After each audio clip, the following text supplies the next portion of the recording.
Chris Farfoy. Thank you very much, Mr Chair. Speaking to part two of this bill.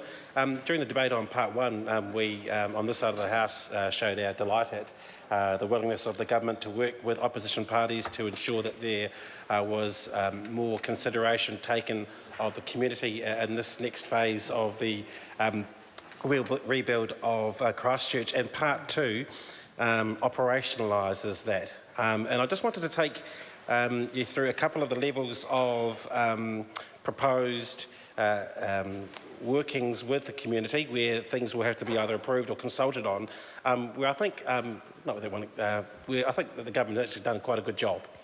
And that is when someone is looking to revoke or amend or propose a new part of a plan within this piece of legislation, there are a number of groups that a proponent must seek the views of.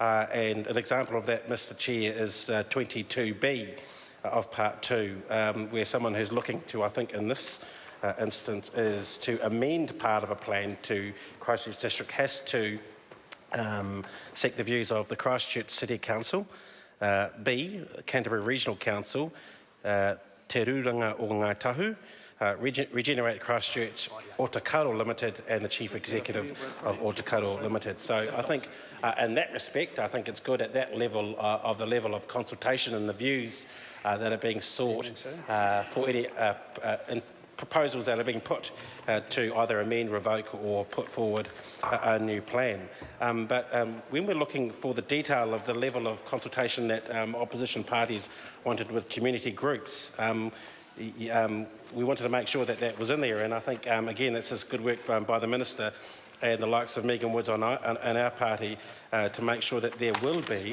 some grassroots consultation. And Mr Chair, I think that you can see an example of that in clause 30H of Part 2, for where in this instance a part of a plan is looking at being revoked. Regenerate Christchurch in 330H4, Regenerate Christchurch must seek the views of the following on any material amendment it proposes to make to the proposed revocation, A being any specified party in 30B1, which are the parties that I spoke of before, those 1, 2, 3, 4, 5 entities that I named earlier, or in 4B, any other party that Regenerate Christchurch thinks is appropriate.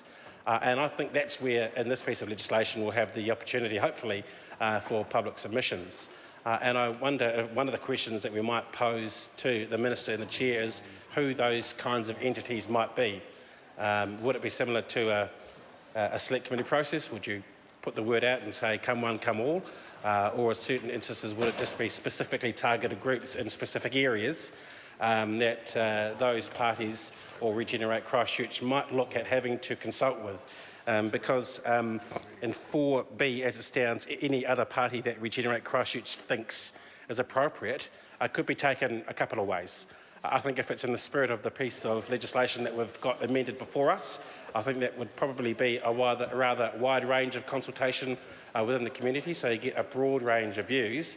But if you were to take quite a miserly view of a 30H4B, then Regenerate Christchurch could say, well, we only think these people are the people that we should consult around this particular amendment, and we'll just speak to those. And I'm not sure whether or not that would speak in particular to the kind of spirit that we've got around the House for input from the public in some of the changes that may happen through this next phase of this piece of legislation.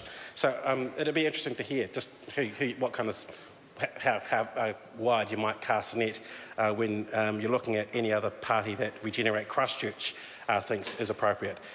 Just one little thing before I end my contribution to part two, and again it's to Megan Woods' SOP 79, which looks in part two to amend clause 34 around Hagley Park, which as a former Cantabrian I think is great. It is a jewel in the crown of Christchurch. I think it's something that most Cantabrians and most New Zealanders who know Christchurch well want to make sure is protected.